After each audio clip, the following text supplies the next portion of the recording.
I believe it is now 4:30, so I think we'll start. Welcome. My name is Annette Mills, and on behalf of the Corvallis Sustainability Coalition, I would like to welcome you to this quarterly gathering. Louder. Bree, where are you? They want it louder. Louder? Oh, gosh. Figure that out. We got it. Well, you know, I talk pretty loud. The mic. Is this better?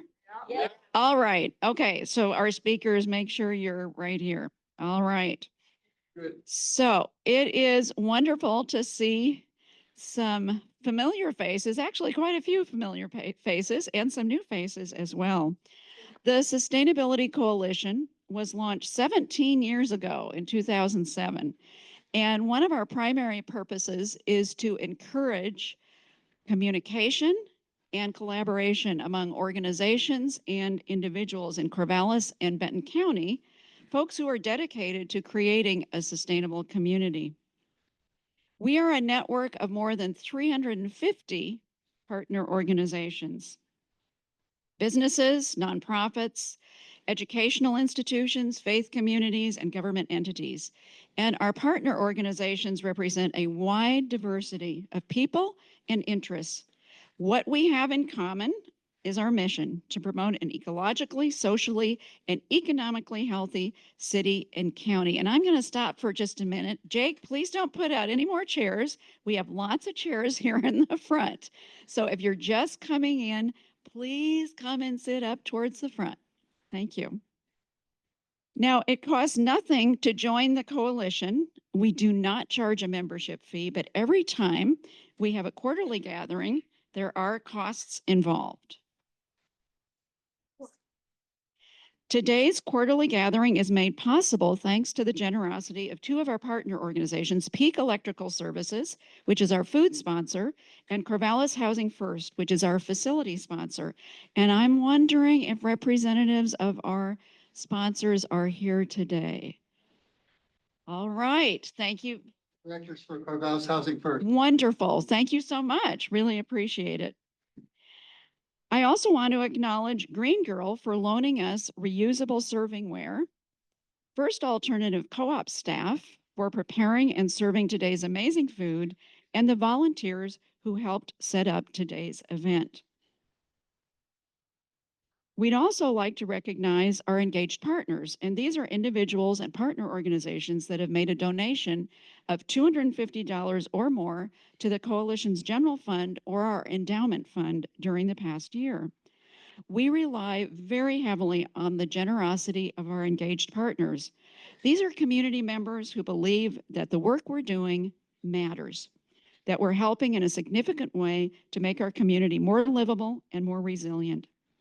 Many of our engaged partners donate in monthly installments, making it possible to become an engaged partner for as little as $21 a month. Their generous annual contributions to our general fund help us pay for our basic operating expenses and to support the many projects of our 12 action teams. And those who have donated toward our endowment fund are dedicated to the long-term health and viability of the Sustainability Coalition. And we are very grateful for the support of all of our engaged partners. Thank you. We also want to thank our monthly donors. Now, monthly donations are especially important to us because they provide the coalition with a reliable funding stream. Monthly donations currently range from $5 a month to $150 a month. And all of these gifts contribute to the creation of a sustainable community. Please consider what a sustainable community means to you, a community that values environmental quality, social equity, and economic vitality. We currently have 120 monthly donors. Thank you so much. And we know that it's an easy way to support the coalition on an ongoing basis. There are donation forms on the back table, and we hope you will pick one up on your way out if you are not already a monthly donor. Another way you can contribute is through the bottle drop program. Simply collect your aluminum cans and bottles, Place them in a pre-labeled blue bag and drop it off at the Corvallis Bottle Drop location on 9th Street. And Marge Stevens, Marge, will you stand? Marge is our bottle drop coordinator, and she'll have blue bags at the door. Our administrator, Bree, also has blue bags. So please pick one up on your way out. However you choose to support the Sustainability Coalition and whatever amount you're able to give, please know that we are very grateful for your gifts. Today is our 42nd quarterly gathering, and here's what we'll be doing during the next hour and a half together. We'll start with a land acknowledgement, then we're going to take some time for some brief introductions and then some networking. And then the bulk of our time together will be for our 4 presentations. And after each presentation, we'll take some time for audience Q&A, and then at the very end, we'll have some announcements. Living sustainably means envisioning the world that we would like to see and taking action toward that vision in the present. But living more sustainably also requires us to think holistically and long-term, not just looking forward to the future, but recognizing on whose ancestral lands we reside. And so we'd like to acknowledge and honor that we reside in Champinafu, the ancestral land of the Ampinafu Kalapuya people, who have stewarded this land throughout hundreds of generations. Today, Kalapuya people are members of the Confederated Tribes of Grand Ronde and Confederated Tribes of Siletz Indians Community of Oregon. Colonization has shaped the reality of everyone here today. So we take this opportunity to acknowledge both the people whose lands were taken and the actions of many of our ancestors who prevented Indigenous people from carrying out the sustainable practices of their culture. We'd like to express our desire to be part of the much needed process of learning about our ancestry and repairing relationships with Kalapuya people, Champinafu land, and Champinafu waters. Beyond merely acknowledging this need, it's important that we demonstrate reciprocity. So the coalition has been one of multiple partners to collaborate with the Confederated Tribes of the Grand Ronde, helping to produce the annual Champinafu series, which provides a forum for Kalapuya people to tell their stories. And this fall will be our 8th annual Champinafu series. The 2024 series will launch on Wednesday evening, October 9th, with a live program at the Prax at the Dietrich Concert Hall. And the program is titled Shatiti Boom Boom, which it's really fun to say that. Shatiti Boom Boom, try it, which means singing and drums. And we're very excited about this special event. So we'll be publicizing it through our main Google groups. And if you're not already a member of either of our main Google groups, we strongly encourage you to go to our website to join, or you can just sign up today. Bree has a sign-up sheet in the back, or actually that's the front of the, when you just come in. So another way we're showing reciprocity is by planting native plant species throughout Corvallis that are culturally relevant to the Kalapuya people, including the camas that you see in this photograph. And also we're seeing a lot of tarweed popping up all around a lot of our Water Action Team sites, which is pretty exciting. So we'd like to begin the networking part of our program with some introductions. So how many of you are attending a quarterly gathering for the first time? Raise your hand. All right, so we have a few newcomers. Yes, thank you. How many of you serve on a coalition action team or a coalition committee? All right, thank you. And how many of you represent one of the coalition's partner organizations? All right, well, let's take a moment right now to find out which organizations are represented here today. So if you are the official representative to the coalition for your organization, please stand and remain standing, and please tell us the organization that you represent, and please speak up so everyone can hear you, and I will start. I represent the League of Women Voters of Corvallis. Okay, stand if you represent a partner organization. All right, Elizabeth? I'm Elizabeth Jones and I represent Stone Soup Corvallis. I'm Adrienne Fritz and I represent Remarkable Arts and Conundrum House. I'm Susan Morello. I'm the legal women photos. I'm also on the Olympics Park as secretary. Thank you. I'm Anita Hass-Holcomb and I represent the Corvallis Daytime Drop-In Center. I'm Kate Hickok Feldman. I represent my own company, Kate Hickok Media Productions, and also Yubi Latte Women's Choir. I'm Kathy Baser and I'm here with the Corvallis School District. I'm Brian Lee with Corvallis Interfaith Climate Justice Committee and also a member of the Climate Action Team of the Unitarian Universalist Fellowship of Corvallis. I'm Scott Bidbot. I'm a representative from the city of Corvallis.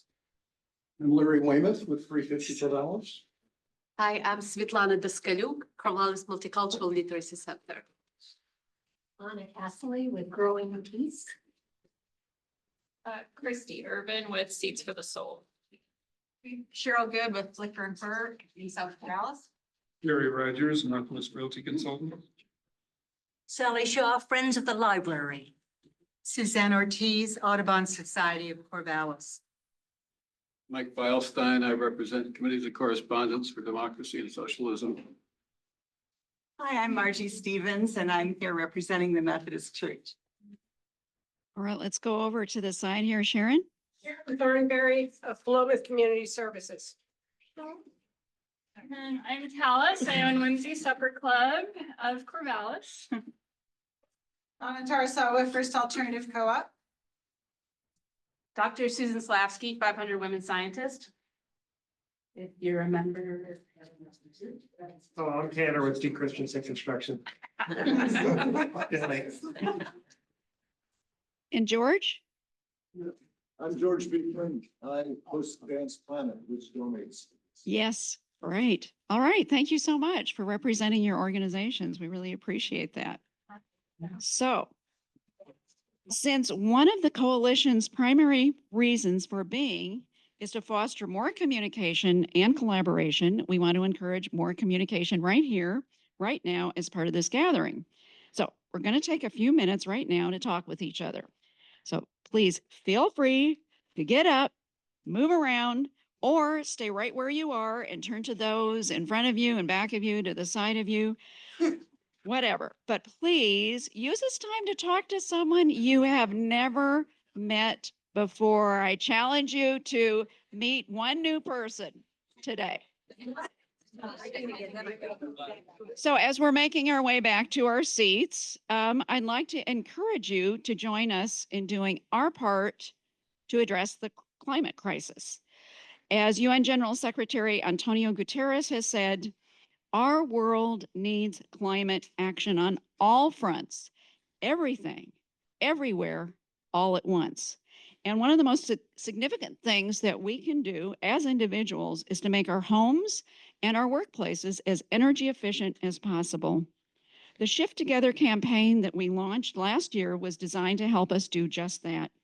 The mission of the campaign is to educate, connect, and support all community members with resources and funding as we shift to energy efficiency and renewable energy in our work and living spaces.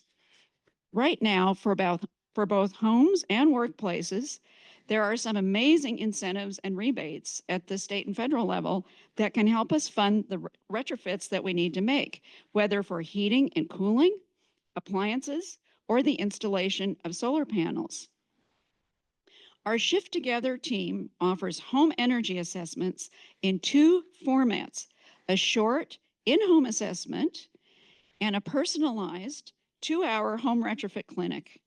We also offer help to workplaces through our Saving Green program. Our staff and volunteers are excited to hold your hand to walk you through the process, finding out what the specific efficiency needs are for your home or workplace, and then guiding you toward the funding that can help you meet those needs. So, please let us know if you would like help with energy efficiency and renewables for your home, your workplace, or both. And we've got 2 sign-up sheets here that look like this. And I'm just gonna send them around each side. And if you would sign your name, if you would like help and let us know how to contact you, that would be great. So let's shift together toward a more livable future by doing what we can in our own lives and spheres of influence. Thank you.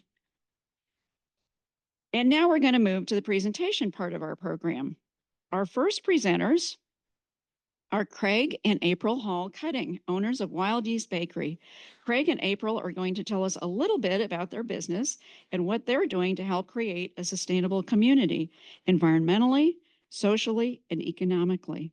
So please give Craig and April a warm welcome.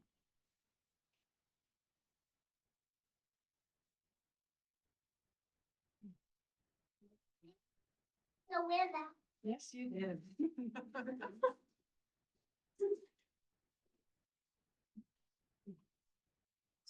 Yeah, one of us needs to do this. Switch places. Okay.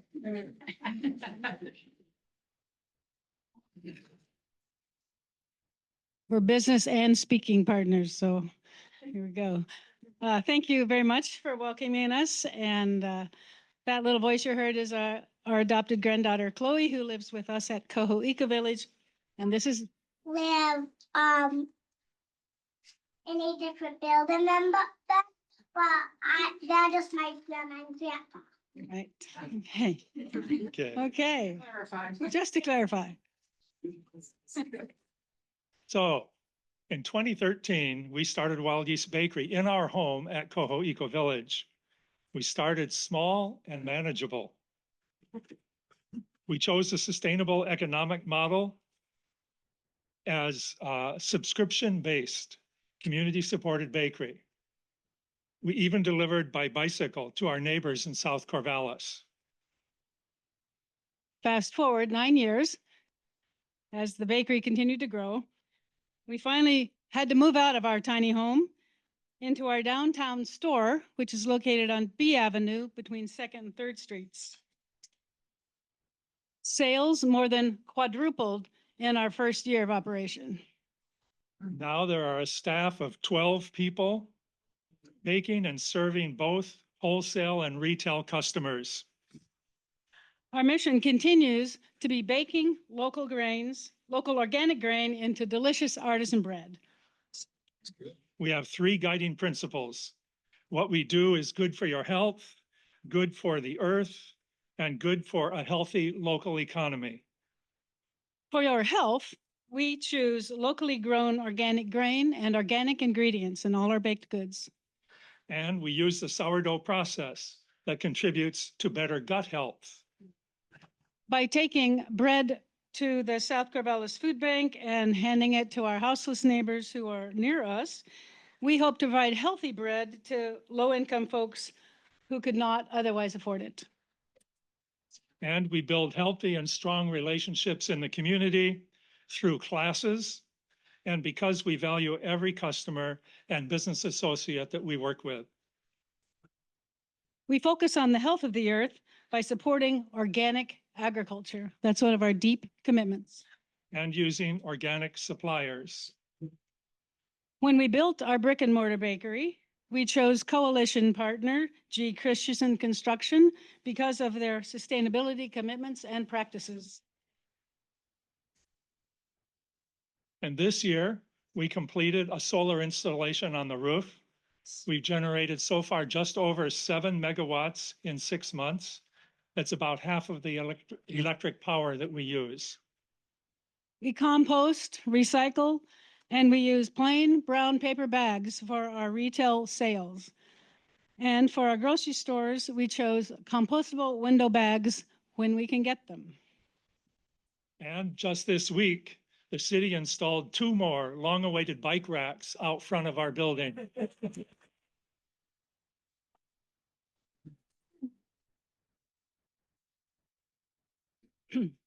In 2017, First Alternative Co-op invited us to sell at their stores because we share the same values of fresh, local, and organic.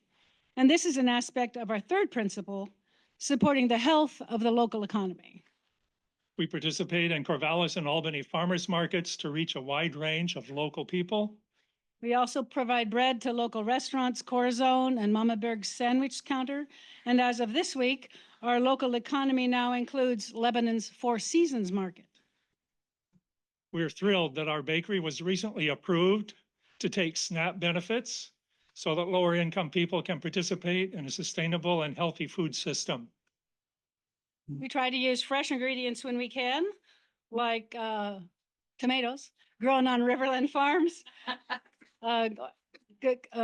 Produce from Rainshine Family Farm and Berkey's Blueberries of Lebanon, among others. We support cooperative economy by sharing our space for dough making for the Tarweed Folk School, potlucks, and hosting crust-worthy pizza events.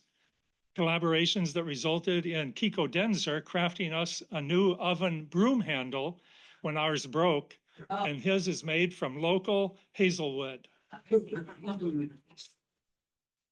And we try to keep our carbon footprint small by sourcing from regional farms and mills. The green circles show us the location of some of the Oregon farms where our grains come from. And the two orange circles are the mills that mill that wheat and rye. And then you'll see the arrows go through Hummingbird Wholesale. They're our main wholesaler and straight to us. So we try to keep that carbon footprint as small as we can. And that's a challenge. Yeah. For us, sustainability is about relationships. We work with local organic growers whom we know, regional millers whom we know, and local customers that we know.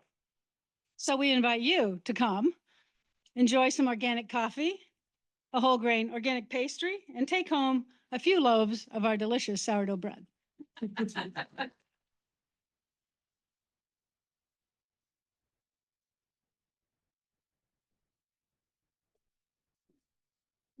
Questions? Yes, please ask us questions, specific or general. Yes.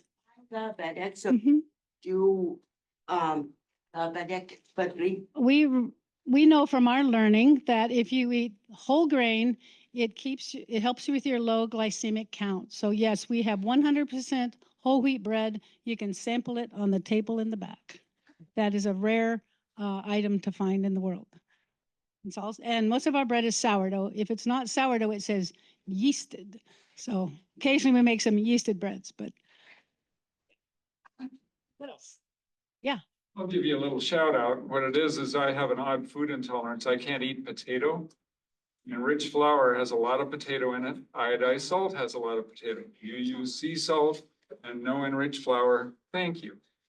Yeah.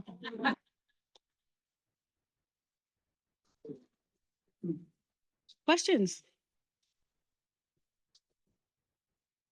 Out of all the things you could have done, why a bakery? That has a short and a long answer. The short answer was, hey, let's do that. The longer answer is we're part of a movement that started in the late 90s and the early 2000s about local grain, about sourdough and artisan bread. And we came upon that through friends who were starting to bake and the books that were starting to come out. We saw those and we're looking for a vocational change and said, well, let's try that. And we don't do things halfway, apparently. Did you have a lot of experience with baking before you opened the bakery? Only for our families. Oh. We baked bread from the time we were in our 20s, but we had never tried to do it on a large scale, never worked in a bakery. Yeah, particularly for vegan people, vegan. We wish we had more for all you vegans. We occasionally have vegan products. We try to have something every week. It could range from a cookie to sweet bread. Today we had fougasse, but most of the bread is actually vegan. There's no butter in the sourdough breads. They're lean breads. There's no fat. Yes, we have lots of love. Yes. Do you offer any gluten-free options? We offer some cookies that will have a big warning on them because our bakery is completely full of the best organic gluten in town. But we do make some all rye products and some non-wheat cookies particularly. And we just went through a few weeks of our mint chocolate wheat-free cookie, and it's really quite excellent. Yes. Was it a challenge getting your bakery approved for EBT? It took us 2 tries. The first time, the paperwork, I don't know what happened, but all of a sudden we got a notice that we hadn't finished the process and we had to start over. But the second time it was quite easy, actually. Went quite quickly. So, your acceptance of the EBT card include the farmer's market? At the farmer's market, we use the farmer's market system. We don't take EBT ourselves there, but certainly SNAP users get their tokens and we take all that, absolutely. And we're very grateful for that system that encourages people to shop with us and makes it possible. And we're really grateful that we have it at the store now. So you can come even if you don't use EBT. We'd be glad to take your cash and your credit cards. So it's been a challenge, it's been a journey, and we just love being a part of the coalition that supports us so much. So thank you, Annette.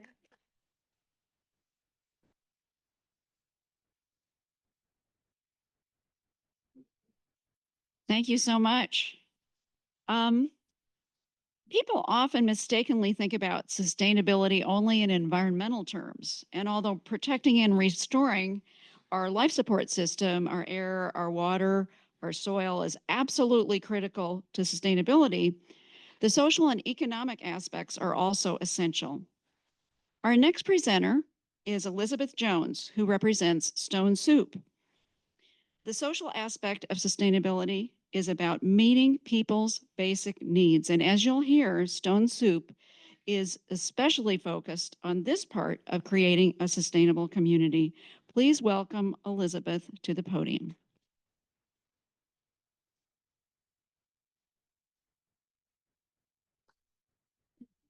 Thank you very much, Annette. May I raise this? Please. Yeah. May I just take it like this? Thank you very much for the invitation. I appreciate it a great deal. And I'm going to talk a little bit about some changes that I've made in the last several months. I only joined the board of Stone Soup about a year ago. I joined the board, and then I became president and executive director in November. And I've been a lead cook for 3 years, 3.5 years on Thursdays, which I still do as well. So that's my favorite part by far. But when Annette asked me to speak about Stone Soup and sustainability, I had to think more about our goals as an organization and how we can become more sustainable. And that meant thinking about things like doing more gleaning, reaching out to people to try to get them to dine in more, because during COVID we were forced to go to go option, things like that. So what I'd like to say first is that this is certainly a journey, and I would welcome ideas and suggestions and so forth as I finish up this presentation, which I hope will be very brief. I know some of you already have some questions. So I wanted to begin just quickly by reminding people that the story of Stone Soup itself is, and the name of Stone Soup is based on a folk tale where 2 anonymous travelers go through a village, a town, and ask for food. No one has any food. And they, rather than giving up, they set up a fire. They build a fire and put a kettle on the fire, put a stone in there. And people then begin coming out of their houses and asking, you know, what's going on? What are you doing? And they say, well, we're making stone soup. And it's going to be delicious and you're welcome to have some, but it would be much, much better if we had a few carrots. And then it would be much better still if we had a little bit of salt or if we had a piece of meat. And so in the end, the community ends up contributing to the soup pot. And you can see here, there are many different iterations of the folktale. But when Annette asked me to talk about sustainability and what Stone Soup is doing, I realized that in some ways, the concept of Stone Soup is about this notion that everybody can bring something to the pot and everybody can enjoy whatever it is that we end up creating, which is always very spontaneous in my case and interesting. Just quickly, first half of 2024, we had about 190 volunteers monthly, and that includes cooks, servers, delivery people, and people who clean up. In the first 6 months of this year, we've served, well, now we're through July, I'm sure we've served closer to 24,000 meals, free, hot, nutritious meals. We've have over 5,000 volunteer hours, and everybody is welcome. There are no barriers. There are no papers you need to show, no questions asked. Everybody's welcome to come and have a meal. In the last, I should say, 6 weeks, we've moved from 3 sites, which were St. Mary's Church, First Christian Church, and the FCUCC, the First Congregational Church, and we've moved down to 2 sites. As many of you maybe know, we were asked to vacate St. Mary's very suddenly at the end of April, and we needed to be out by June 30th. So we accomplished that, and that in itself is also an aspect, I would argue, of sustainability, the fact that we're still serving, because it's been a crunch to find a new space, and it was quite challenging. But we are also sending 50 meals and possibly more now at this point to the men's shelter also, Mondays, Wednesdays, Thursdays, and Fridays. And then on Thursdays, we send 12 meals to Jackson Street Youth Services. One of the things that I've really tried to emphasize is to have my volunteers bring in things from their own gardens if they want to share with us. And we really are trying to encourage as many people as possible to share in that way. And in this case, one of my volunteers brought in a lot of herbs from her garden, and you can see the result on the right. So we're really trying to make meals not only as nutritious as possible, but also to be as attractive as we can, and to really build community by showing that we really care about what we're serving. Another aspect of sustainability is using what we have. In this case, one of my volunteers, probably many of you already know her, and she's the reason that I'm involved in the organization. Sue Schultz is on the left. And in this case, she's found a huge cheese. We don't know who donated. It was an anonymous donation, but it was absolutely amazing. It was amazing. The best cheese any of us had ever had. And we ended up using it for several weeks in a row. And in this case, we used it for some potatoes. We also have various small kitchen events, crises. And in this case, and this does have to do with sustainability and food waste, because the aforementioned Sue told me to not add extra eggs to the cake mix, but I read on the box that you could add extra eggs and it would make a richer cake in this case. So I decided to do it anyway. And I opened the oven and it was way worse than this. And so this is last summer sometime. But what ended up happening is one of my other volunteers said, "Oh, I think we have some caramel sauce in the pantry." And Trader Joe's, I want to give a shout out to, because they donate so much to us and they are so wonderful. Every week we get an array of wonderful food from Trader Joe's. And so we ended up piecing the cake back together and drizzling the caramel sauce on top of it, and we called it our Cascadia or our Jackson Pollock cake. It ended up being just fine. So we did not waste any food. What's new in 2024? We've begun composting, and I'll talk a little bit more about that.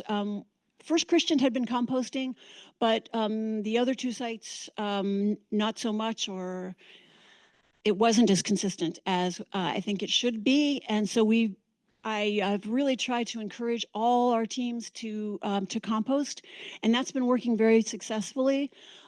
We've begun a Stone Soup e-newsletter. I've begun gleaning local produce, and the farmers have been really generous. I've been gleaning on Wednesdays and on Saturdays. We have new volunteer appreciation efforts, and I will also go into that in a minute. We have one coming up in a couple of weeks, and that has a sustainability aspect as well. And then I've tried to do a lot of outreach to OSU student groups. And all of this, I should emphasize too, many things were interrupted, or traditions, I should say, of Stone Soup were interrupted because of the pandemic. And so what I mean to emphasize is not so much that this is new, but some of this is a revived effort to try to build bridges in the community. Our new gleaning partners are Gathering Together Farm, Riverland Farm, Goodfoot Farm, and Puffin Produce, which is out down south on toward Findlay. And so each week or a couple of times a week, I'm picking up really wonderful things from each of these farmers. And here are some of the meals that we've created over the last, this is a few weeks ago.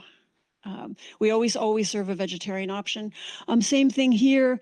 The produce that we pick up always gets used, and the diners really love the fresh vegetables. They really appreciate it a great deal. This is last week. This is one of my volunteers showing her hand. We had so many cucumbers. We decided to make a cucumber salad, but her hand turned green because we had, 25 or 30 pounds of cucumbers.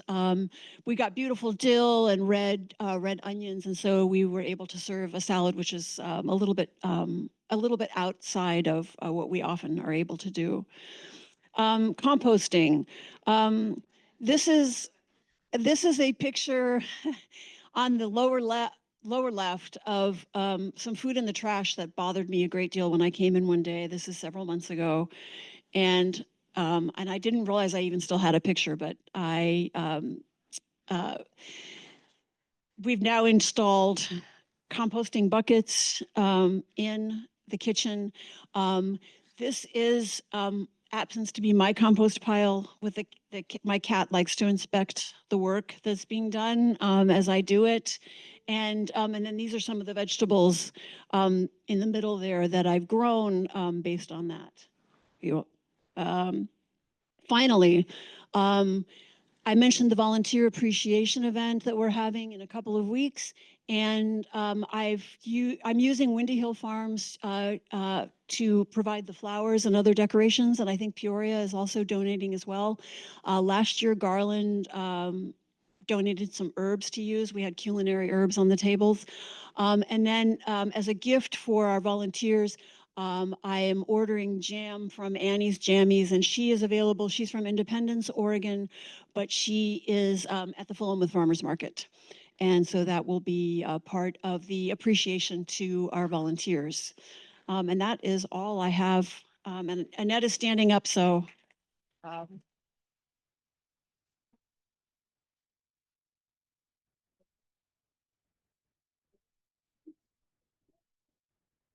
Questions, yes. Shy, ask your questions. I'm sure you have some. I'm sure you do too. And ask a question. Do you carry diabetic foods besides vegetarian? We try to make sure that our servers know which foods would be the most suitable for diabetics. And generally speaking, particularly because we're really trying to serve as many vegetables as we can, and our soups are always vegetarian. I think a lot of what we serve is suitable for diabetics, particularly if they avoid bread, which we get donated, but the bread and the dessert as well. But we often serve fruit for dessert. We're doing fruit tomorrow. I roasted a whole lot of figs yesterday that were donated, and we're having figs tomorrow for our dessert. Yes. How do you volunteer? How do you volunteer? You can go to the website, and we are always in need of volunteers. And the website has the person whom you contact, who is Andrea Daly, and her email is there, and we have many available slots. Again, not just for cooking, but also for all different aspects of what we do. Do you have a minimum age requirement for volunteering? I believe our minimum age requirement is 16, but I think that's been. I mean, I know for a fact that some people have brought their kids in occasionally, but I think officially it's 16. What is your average daily attendance at your meal? That's actually something that's been really gratifying. In the last few Thursdays, our meals have we've usually ranged between 65. We usually cook about 150 meals. 50 meals get sent to the shelter, and then the rest are being served. But we've actually had an increase. So each meal is probably between 125 and 150. Sometimes at First Christian on the weekends, it gets up to be quite a few more. Sometimes they'll serve up to 200 on Saturday breakfast. So there's a range between, I would say, about 65 and 200. Yes? Changed over the years. We've seen demand increase for sure. That being said, we also have a lot of diners who've been coming to Stone Soup for a very, very long time. And we were concerned with the move that they be able to find us. And I know a couple of weeks ago when we served our first meal that had been at St. Mary's at the First Congregational Church, the volunteers cheered every single time one of the St. Mary's diners came through the door. So it was really, you found us. And so I think it's been a shift, not just for the volunteers to move, but also for the diners. And one thing while I'm thinking about it, I think the greatest contribution that we could make to sustainability for Stone Soup is to have a permanent site. What we really need is to not be moving around. I think we could be much more efficient. I think we could use our resources more efficiently. We could do things like install solar panels. We could be far more efficient with composting. I would love to have a garden so we could grow our own food. So yes, the demand is growing, and I think we desperately need a permanent location. Last question, can we? Renee's had her hand up. Oh, well, okay. Sorry. Go ahead, Tanner. Do you have anything in the works as far as a permanent location? No, we do not. We are, I should say, we don't have anything concrete. It is something that we are discussing intensely, and we are looking for all types of suggestions and ideas. I've been reaching out since I started as president for ideas. So it's something that we're discussing with a number of different potential partners, but we don't have anything right now. How do people donate? You can go to the website and donate food. We have the best option is to take things to the Congregational Church over on West Hills. We've had to do sort of a makeshift area where we store food, but we are, and I talked with the kitchen manager about this, we are encouraging people to bring things in, like I said, especially fruit and tomatoes and so forth. I have to move on here, but Yep. thank you so much. Thank you. Thank you very much.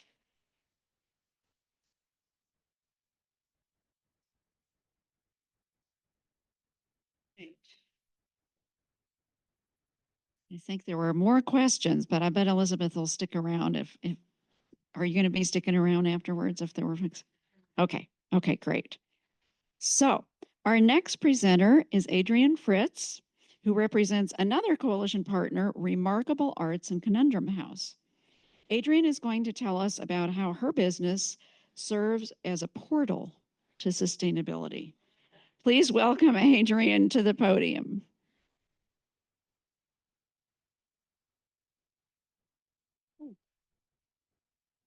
The stand's in the way when you walk up. Be careful. So yes, my name is Adrienne Fritz, and right over there is my life and business partner, Mark Vanderpool. I wanted him to get a little recognition today. Thank you. Oh, it went too far. Let's go back. All right. So Mark and I are founders of Remarkable Arts LLC. So that's our formal company. And we're co-conspirators of its offspring, Conundrum House, which is a DBA. That means doing business as. It's not quite ready to be on its own. It needs to become sustainable, and then we'll make it its own business.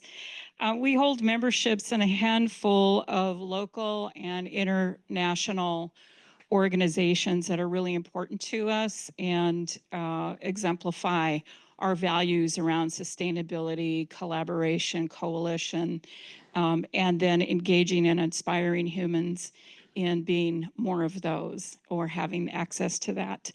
And I want to show you our altars, which are alter egos. Let's see. Yeah, there we go. I almost got it. So as founders and co-conspirators, we do everything, as you can imagine.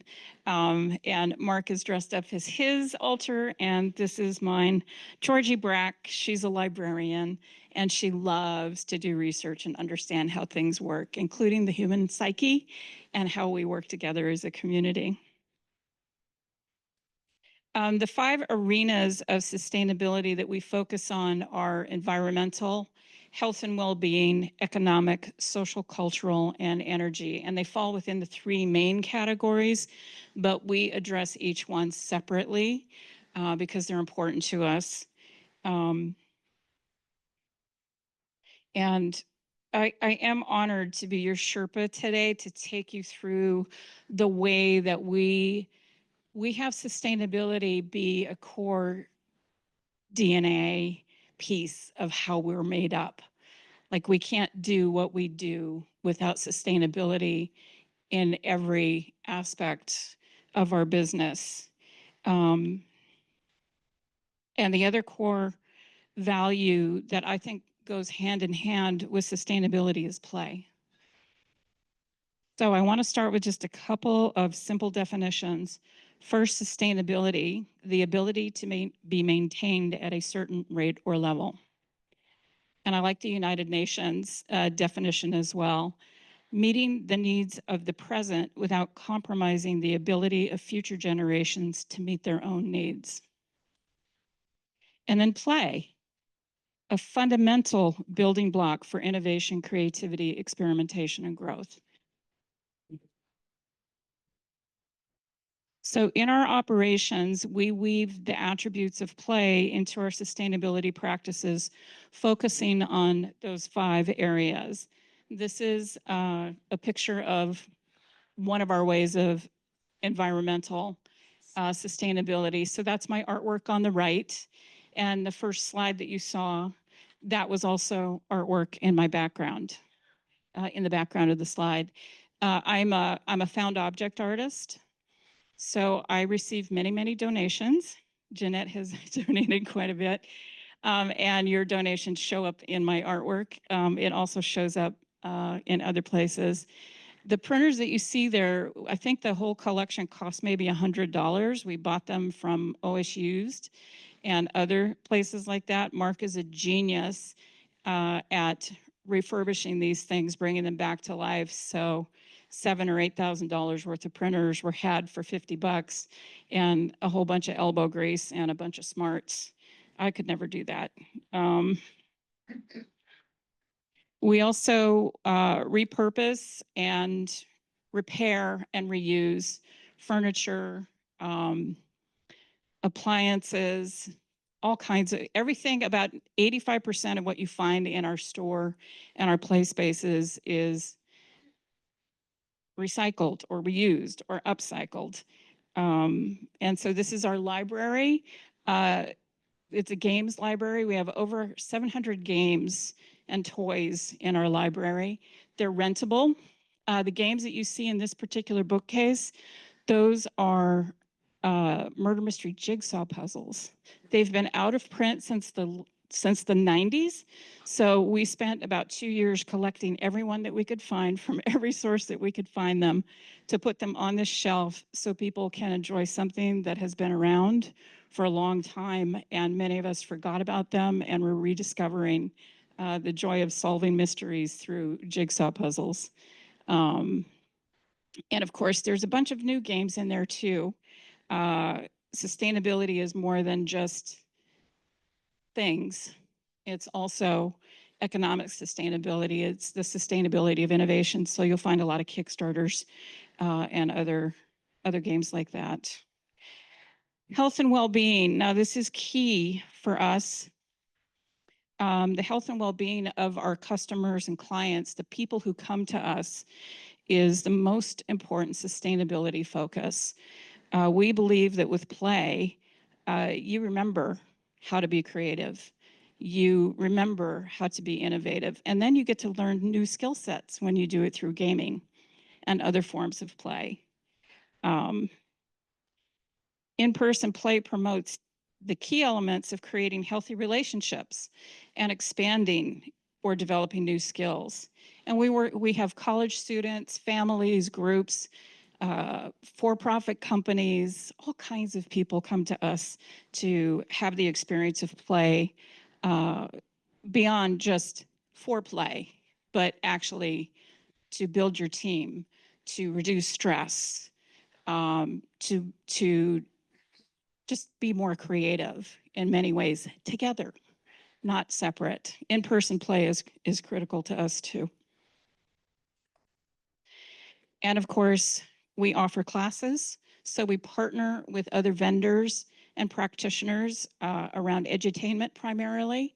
And so we have people like Richard who do workshops, magic, teaching kids magic, but it's an entire program that uses magic as a way of building responsibility in children around community, helping them be more creative, et cetera. It's really quite a brilliant program.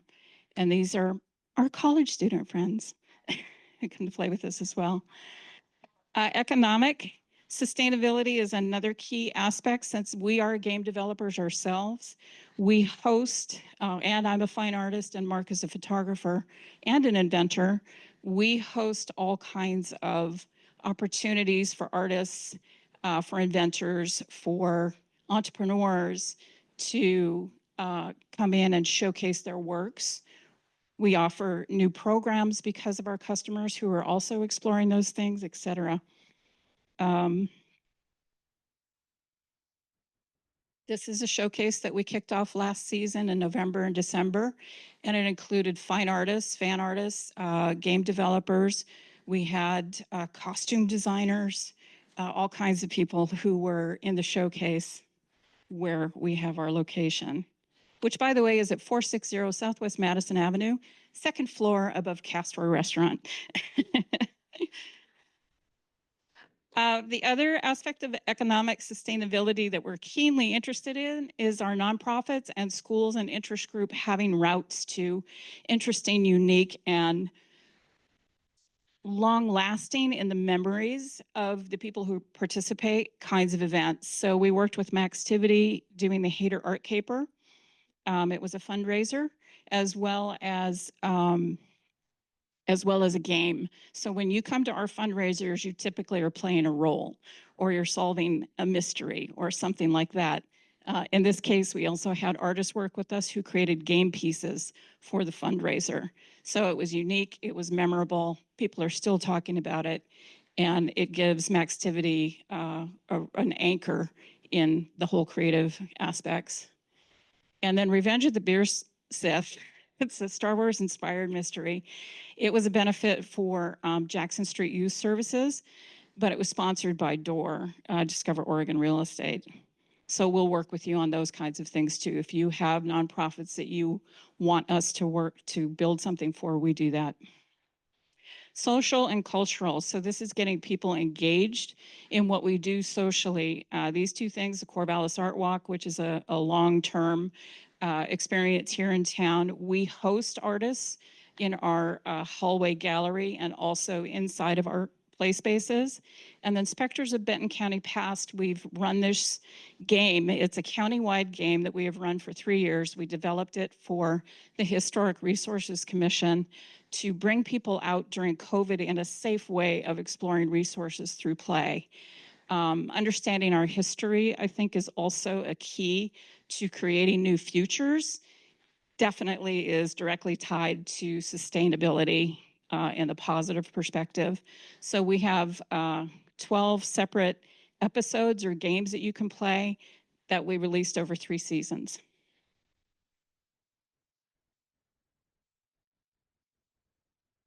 And finally, we get to the energy piece, and Jeanette is largely responsible for the bigger piece of this.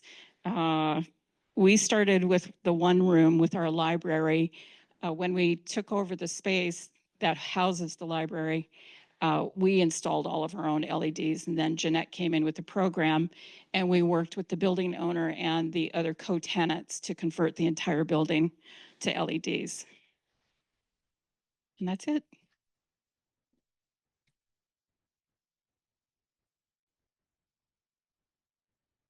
I want to invite you to let me know, do you see anything for your organization or business out of this presentation?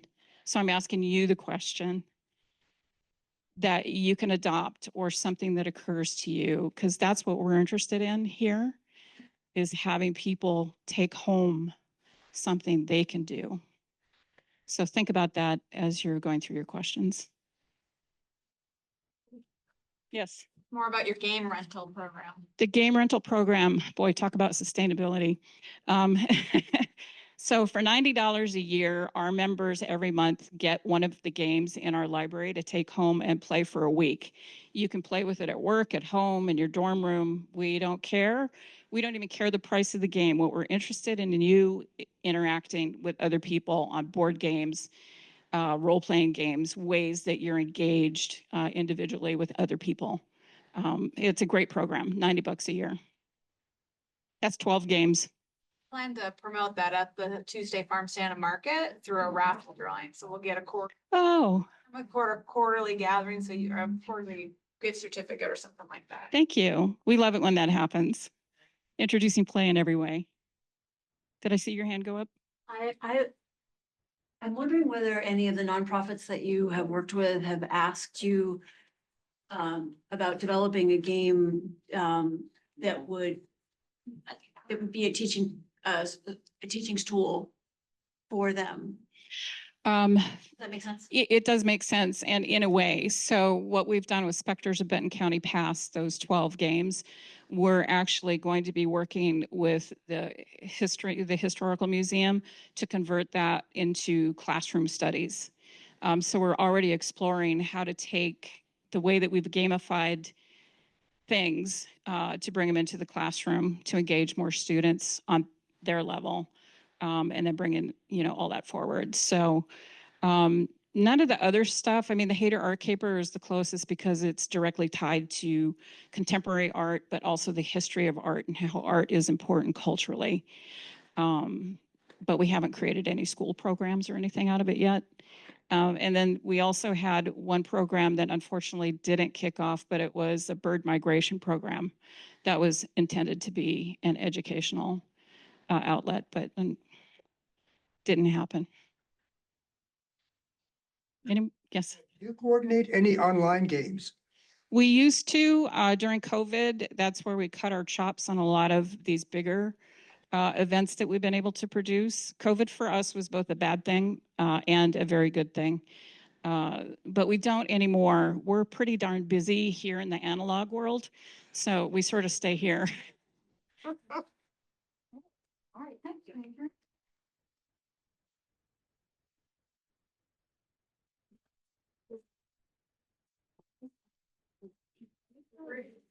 You heard Adrian, is this on? Now it was.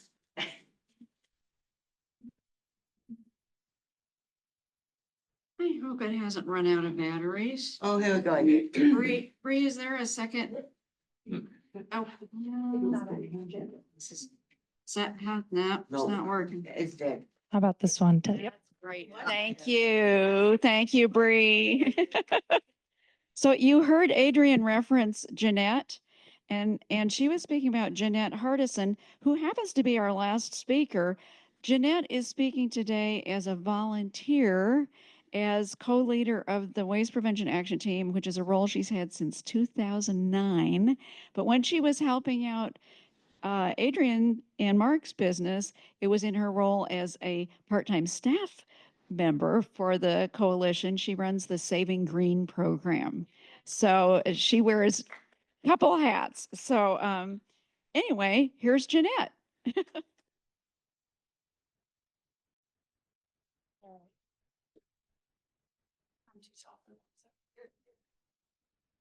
All right, thank you for that introduction. And we will get the down arrow, right, Nanette? Yes, okay. The Waste Prevention Action Team's vision is for a waste-free community, fostering behaviors. Use the mic. I will, thank you. I'm gonna go even higher. Okay. Thank you for your patience. Okay. The vision of the Waste Prevention Action Team is a waste-free community, fostering behaviors to reduce consumption of material goods. Our goals as a team are to increase recycling, to reduce landfill-bound waste, and then increase proper household hazardous waste disposal. To meet these goals, our team has developed and launched multiple projects over the years. Those listed here are currently the most active projects, and I'm going to share about the top 3. In the Recycling Block Captain program, Corvallis residents adopt neighborhoods and distribute waste prevention information to them 3 times a year. Each block captain decides the size and the geographical neighborhood that they want to adopt, and where they might also want to share the flyers online. A theme is chosen, and the handout is created in print and now digital formats. It's also downloadable at the link shown or on the Coalition website. So far in 2024, the funding from our public services, we designed, printed, and distributed 2 handouts. One Less Bottle is focused on reducing our use of plastic water bottles by bringing our own refillable ones. And then most recently, the Library of Things, this library, which encourages participation in the sharing economy through borrowing tools, games, tech, and other items from the Corvallis Public Library. This map shows current block captain adopted neighborhoods, geographical neighborhoods. But there are still other unmarked areas. So if you're tired of your neighbors or your housemates or your spouses overflowing contaminated bins, you can use our Recycling Block Captain flyers to help them do it right. Anyone can find all the past flyers at this link shown. And you can also become a block captain for your whole block. And the reason I said neighborhood in quotes is because that neighborhood might also be your workplace or your faith community or your child's Cub Scout troop. So get in touch and we'll hook you up with all the flyers you need in print, or you can get them online. Getting the word out more about using less and recycling properly can help reduce everyone's carbon footprint. Next, can anyone tell me the #1 existing solution for reducing climate change at the individual level? Yes. Reducing food waste. That is absolutely right. It is reducing wasted food, the #1 existing solution. for reducing climate change at our level, at the existing level. So according to drawdown.org, this solution is so effective that when combined with eating a plant-rich diet, it's the single most important step that we can take collectively as a species to reduce our impact. Now, this is not because of food rotting and emitting methane in landfills, although that is a serious issue. No, it's from all the vast resources that it takes to get food from farm to fork. The water, the fuel, the energy, the people, the land, the additives. All of that is wasted when food is wasted, so we don't want to do that. Now, to educate the community about this issue, the Sustainability Coalition's No Food Left Behind program was founded in 2018 with Oregon DEQ grant money. And it is our most active action team effort. No Food Left Behind is a residential education program helping people learn how easy it is to waste less food at home. We do this through face-to-face outreach at farmers markets, local classrooms, and service clubs. By the way, please invite me to speak at your service club if you'd like. I'm available. Through our Kitchen Confessions blog and at community events like Open Streets. By show of hands, who attended Open Streets this year? Yay, room full of folks. That's great. What a wonderful event that was. Our farmers outreach this year features our newest interactive game, Food Waste Prevention Bingo. And you can come and play this game. Where'd she go? With Kay Renee over here. I was going to say that. Yep. Let's see, where are we? Yes, we are at farmers markets on select Saturdays downtown, Tuesdays a month at the Southtown Market, and once a month at the Philomath Farmers Market. At those markets, we also distribute the following smart strategies in English and Spanish to help make it easy to waste less food. This does include eat first signs for your leftovers shelf. Huge game changer. If anybody wants tips on how to make that implemented, that's the person to talk to. We also offer countertop compost collection pails to individuals, families, classrooms, workplaces for the inedible food scraps like banana peels and onion skins. Pails are still available, and you can get those as well from Kay Renee this coming Saturday at the Downtown Farmers Market table. We publish Kitchen Confessions blogs written by our outreach specialist, Kay Renee. We show our awesome eco-edutainment videos in local elementary schools. And our school outreach specialist, Sherston Helene, leads classrooms on a seed to plate activity that's actually featured in our videos as well, engaging students in original songs and chants about preventing wasted food at home.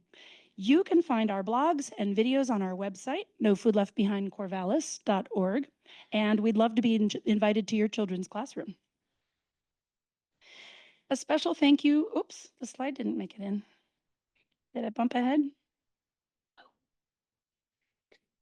guess it's out of order. There we go. I just want to give a special thank you to the following grantors for their generous support of our program and to all of the individual donors who contribute, and some of whom are in this classroom now.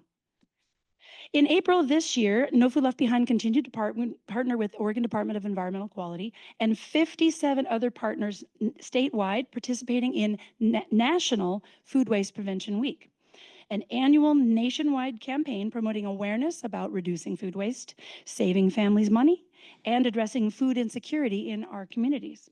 Oregon once again had the third highest number of engaged partners in the nation. And we'd love to see your organization on their list of participants too. Next year's Food Waste Prevention Week is April 7th through 13. This year, No Food Left Behind created something really special. In addition to promoting the National Art Contest and DEQ's statewide video contest in schools, we also threw a super fun event called Bread to Tap. This was co-sponsored by us and the Old World Deli and Oregon Trail Brewery. We created a day of delicious fun and food, live interactive music, activities, games, prizes, and fun. And for the tap portion of this Bread to Tap event, Oregon Trail Brewery created a special limited release beer called Recycle Ale. I love that. I think it was my husband's idea on that. An English style porter brewed with upcycled organic bread from coalition partner organization, Wild Yeast Bakery. It was delicious. Yes. I think there is still some left on tap. Just ask for it by name, either Recycle Ale or the English Porter over there at the Oregon at Old World Deli. They also offered special low waste menu items to demonstrate how edible kitchen scraps can be repurposed into delicious items. Chef J.D. Monroe's special low waste menu for the event included soup made from veggie stock with roasted ends and stems from their kitchen, chili made with their top round trimmings from their roast beef, croutons made year-round from the deli's bread ends, oatmeal cookies made from spent grains from Oregon Trail Brewery, and those were really good, chewy. And then my favorite of the low-waste items that day was the bread pudding, made with leftover challah bread from the deli's French toast, pictured here. And that's Chef JD. But the heart of the afternoon was live music by our school outreach specialist, local singer-songwriter Magic Mama, Cher Celine, and friends. Kay Renee also played our food waste prevention bingo. Sherston performed the interactive seed to plate activity we do in schools. I ran the food waste trivia with lots of great prizes, and we even showed one of our food too good to waste videos. We had over 100 people come through the door, including Andrea and her husband. It was a ton of fun, and most importantly, it raised awareness about the importance of preventing wasted food, which is the #1 way an individual can reduce their climate impact. It will be really fun to see what's in store for next year's Food Waste Prevention Week. Now, the last Waste Prevention Action Team effort I'll share with you today is one of probably most of you are familiar with. That's the Corvallis Area Reuse Directory. We're in process of finally updating this after all those the lockdowns, but updating this for 2024, 2025. This will be our 7th edition since we first launched the project in 2010. Printed copies are still available in drop-off locations around town, and you can download a copy at the link shown. But in print, and in print, the directory is a matrix of reusable items most often generated in a household, matched up with local places that accept them for reuse. And it's a lot. But when you take the time to look and cross over, you can see it. How it works is you find the item you have to donate, and then you just scan across the row for locations marked on the matrix as accepting that item. Please always call ahead because things do change, especially if it's old version. But the the online version, we have been able to keep updated because it's online, right? It's not printed. And then we call that one the Waste Prevention Directory, as opposed to Reuse Directory, because it goes beyond reuse and includes a whole database of items, not just categories. And it includes repair. If anybody knows about a repair place that's not on this list, please let me know and we will add it. It's just that easy.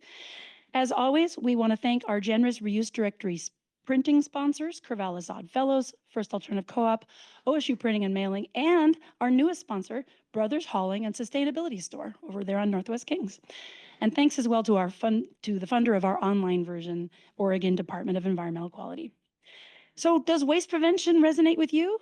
Get involved with us. There's many ways you can join us. You can adopt a block. It only takes a few hours, a few times a year, but it has a big impact. You can search for a way to reuse those items through our online waste prevention directory. And you can encourage your family to watch our No Food Left Behind videos to waste less food and save money. They're only 13 to 17 minutes long each, and we have them in Spanish as well with subtitles in each language. So the last thing is you can join us monthly on Zoom for updates on these projects and to explore new ideas for preventing waste in our community. The meetings are recorded for future playback, and here are the remaining dates for the rest of our year. You'll see we're taking August off, but these meetings are led courageously by my team co-leader, Ms. Dawn Marie Gade. Thank you, Dawn Marie. And I just want to say thank you all for preventing waste everywhere you can, and I can take questions at this time.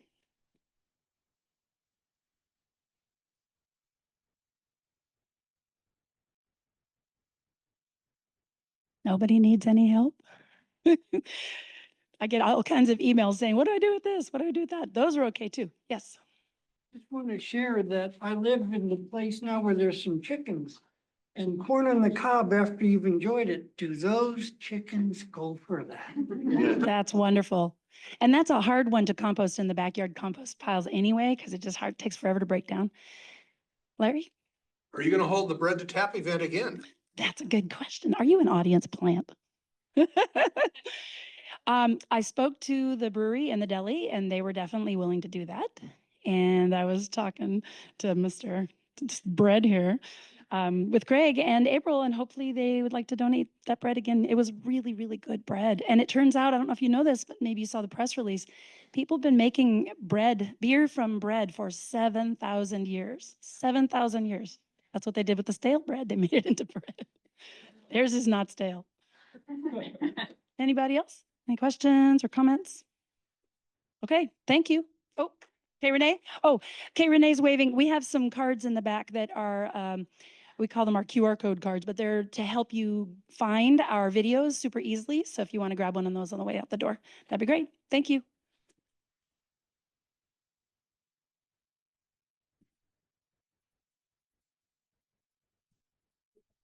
I'm too short. That's okay. I think I got it. And I will say those videos really, even though they were created for classroom use, there's a lot to learn in there for everybody. And it's really fun. It's very local. They show gathering together farm and what happens on the farm. And, yeah. So anyway, take a card and watch the videos. They're really fun. So in the time that remains, we would like to make some brief announcements. The coalition has 3 events coming up in the next few weeks. First of all, we're excited about our 11th Solarized Corvallis project, which is our first one in Philomath, and it's tomorrow. It's Solarized Corvallis is a partnership between the Corvallis Sustainability Coalition and Oregon Clean Power Co-op, which enables community members to become investors in our solar projects. And so this solar project we're celebrating tomorrow, which is on the Johnson Collections Center next to the Philomath Museum, and that's where they store all of their artifacts that aren't on display at the current time. And so anyway, we're having a ribbon cutting celebration tomorrow at 4:30 at the Philomath Museum, and we will have refreshments and a very brief program. So we invite you to join us. As we said earlier, there are so many great state and federal incentives to help homes and businesses save money by saving energy. And you can learn about these opportunities at our upcoming Home Energy Fair. We had a Home Energy Fair last year at Franklin Square Park, and it was very well attended, and people had a great time, and they learned a lot. And so we invite you to join us on Tuesday, August 13th from 6 to 8, and this one will be in South Corvallis at Lily Park. So please join us. And then one of our most popular events is our annual Edible Garden Tour. And our Food Action team has been working really hard on putting together this year's tour, which will be on Thursday, August 29th from 5 to 8. And for the first time, the tour will be in Northeast Corvallis. And so that'll be kind of fun. Some folks don't make their way over to Northeast Corvallis very often. So this is an opportunity to get to know that part of our community. So I know that we have some partner organizations that may want to make announcements. If you could keep your announcements short, like 30 seconds, that would be fine. Donna Tarasawa. First Alternative will be partnering again with the coalition at Fall Fest for our food booth. This year we're doing grilled cheese sandwiches and go-getty pops. There were too many dessert booths last year, so we're switching over to savory, and we'll be in the Art Center Plaza this year. Not on Monroe Street, we'll be at the Art Center Plaza along with some other food vendors. So come and support the coalition. They get 100% of the profits. And thank you to Donna and First Alternative for just being one of our very most engaged partner organizations. Thank you. Yeah. Adrian. So everybody is invited Sunday, August 4th for a play all day free. So if you haven't been up to Conundrum House or you've forgotten how to play with other people over a board game or through role playing, please join us. We're open from 11 to 6 p.m. on that day. So you have a 7-hour window to remind yourself how to play with other people in a board game. All right, thanks. Other announcements from partners. Susan. The next 500 Women Scientists Tap Talk is Monday, August 5th, right? 5:30, 6:30 p.m. at Common Fields, also live stream and posted on our Instagram site. And this month is going to be Dr. Suzanne Brander. She's a eco-toxicologist, and it's about how our laundry is polluting our planet and what you can do about it. Interesting. All right. Thank you. Yes, Cheryl. The next Southtown Farm Stand and Market is Tuesday, and it's every Tuesday through the end of October. If you haven't been down, come enjoy some very local food from some amazing people. Pizza, tamales, all sorts of good things. And if you already know about it and are a fan, please take one of these flyers and pass it out amongst the community because it's a great place to find the No Food Left Behind when they come down and a lot of our other partner organizations. Great. Thank you. Yes, Dan. Ned, did you mention the OSU forestry? No, I did not. This is your turn. Project with the Oregon Clean Power Co-op. We are partnered with the coalition in Solarized Corvallis, as Annette just described. And our next project, now that the museum has solar, is at the OSU Forestry, College of Forestry building on 35th. So if you're interested in investing, we are taking investment. As we've done with 11 projects, there's some information on the back table about it. And I would also mention our solar projects at the North and South Co-op are almost completed. We're just trying to get that solar battery hooked up at the South store, and then we can have a celebration for that one too. But if you haven't been at the North store for a while, I think those panels were just put on end of last week, and so they're looking good. All right, Dave. Yeah, the Majestic Theater is having a birthday party next Monday, 4 to 6, an ice cream social, basically. Everyone's invited. Hot day that day. Okay. All right, Susan. The Olympus Park is having their boating event. This coming not tomorrow, but the following Thursday at the bowling alley. All right, thank you. Anybody else? Okay. Anna. Yeah, after you play all day, you can come on August 4th over to Common Fields to watch a movie called Undivide Us. It's a movie about how to bring people together and have better conversations. Yes. All right. Yes, and Elizabeth. I forgot to mention that on October 4th, the OSU is helping us with the Stone Soup with a fundraiser. It's the Magic Barrel fundraiser. And this year, Stone Soup will be the recipient of that. And that's a fundraiser that's been going on for a long time. And one of our other lead cooks, Marjorie Sandor, is one of the driving forces behind that. And that's going to be downtown, I think, at the Majestic Theater as well on October 4th. So thank you for coming in advance. Great. All right. One more. Eliza. Yeah, just an update. Last quarterly gathering, we heard about the South Corvallis Food Hub program, the grant program, which closed today at 5 o'clock. Oh my goodness. Wow. We know of over 7 applicants, so I just want to keep the energy flowing. We'll hear about the funding decisions at the end of August. And updates will go out as we know them. So all right. For more delicious food in South Corvallis. Yay. Thank you. That's great to hear that update. Okay. So we have 2 minutes left. In that time, I just want to say we hope you'll stay connected and support our efforts, and there are several ways to do so. Join a coalition Google group. We encourage everyone to join our Sustainable Corvallis Google group, which allows both the coalition and our partners to post events. We also have what we call our announcements group, and that is if you just want to get the announcements from the Sustainability Coalition, you can sign up for that. And Bree has a sign up sheet in the back if you would like to sign up for either one of those Google groups. We also hope that you will follow us on Facebook and Instagram. This is a great way to keep up with what's happening in the coalition, and check out our website. We hope you, of course, will join an action team or committee. Judy, you have your hand up. Or food back here. Oh, well, okay, wait, I'm almost done. Okay, just a second. All right, okay. And we always need short-term volunteers to help with our various events. Of course, your support matters. We also welcome donations, and your support really does matter. There are donation forms at the back of the room, or go to our website to make an online donation. And don't forget to pick up a blue bag. Are those, Marge, you have those? And maybe you'll, and Bree has some too. Okay.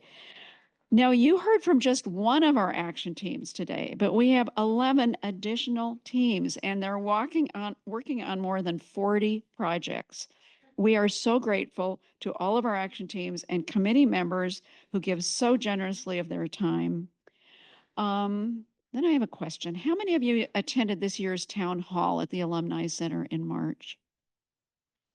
Well, one of our speakers was Rose Holdorf of Tarweed Folk School, and she shared a quote that really resonated with me. And in closing, I'd like to pass it along to you. When Rose and some college friends had an opportunity to talk with a farmer named David Abaz, they asked what he wished more people knew about his farm and the place where he lives. And he said, "I wish more people would fall in love." He said, "If you love where you live and what the earth provides, then it's easy to make the changes that we need to make. When you're in love, the things you need to do don't feel like a sacrifice, they feel like a joy." So I love where I live, and I'll bet a lot of you love Corvallis, Benton County, and our community as well. So the work that we do and the changes that we make in our lives shouldn't feel like a sacrifice, but like a joy. I hope you find joy in the work you are doing and in the sustainable lifestyle changes you have chosen to make. I want to thank you all for recognizing the importance of building a sustainable community and a sustainable world. We know that we live at a time in human history when we are witness to the devastating impacts of human choices on our beautiful, precious planet. So I encourage you to seize this opportunity to be part of a great transition, to live lightly on our planet. Thank you for being part of this effort, and thank you for making this historic shift together, and hope you enjoy the rest of your evening. And Judy has food back there to give away, so on your way out.